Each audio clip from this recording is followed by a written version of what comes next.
వరకు ఎన్ని సంవత్సరాలు అయ్యాయి? 2011 వేసుకోండి, ఎన్ని సంవత్సరాలు అయ్యాయి? చాలా సంవత్సరాలు అయ్యాయి.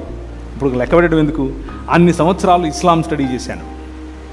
అన్ని సంవత్సరాలు నేను ఇస్లాం స్టడీ చేశాను. పెద్ద పెద్ద వాళ్ళతో ఇస్లాం గురించినటువంటి డిబేట్స్ చేశాను. ఇలా కొన్ని వేల మంది ఉండగా నిలబడి బైబిల్ గ్రంథాన్ని, ఇస్లాం ఖురాన్ గ్రంథాన్ని పక్కన పెట్టుకొని మాట్లాడాను. వాళ్ళ సొంత మసీదులకు వెళ్ళి నేను దాని గురించి మాట్లాడాను. చాలామంది క్రైస్తవంలోనికి ముస్లిం సహోదరులు సహోదరులు వచ్చారు. నేను రాసిన పుస్తకాలు చదువుకుని కూడా వచ్చారు. ఎందుకు ఈ మాటలు చెప్తున్నానంటే, ఆ ఖురాన్ గ్రంథం ఈ దృక్పథం ఇవ్వదు, సమానత అన్నటువంటి దృక్పథం ఇవ్వదు, ఐక్యత అన్న దృక్పథం ఇవ్వదు.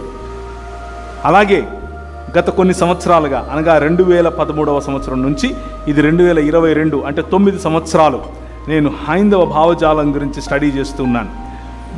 పురాణాలు కానివ్వండి, వేదాలు కానివ్వండి, మీ ఇష్టం వచ్చింది, గీత కానివ్వండి. రక్షణ టెలివిజన్లో దాదాపు ఒక 5 డిబేట్స్ ఇంగ్లీష్లో చేశాను. హిందీలో అయితే వారానికి ఒకటి చేస్తుంటాను.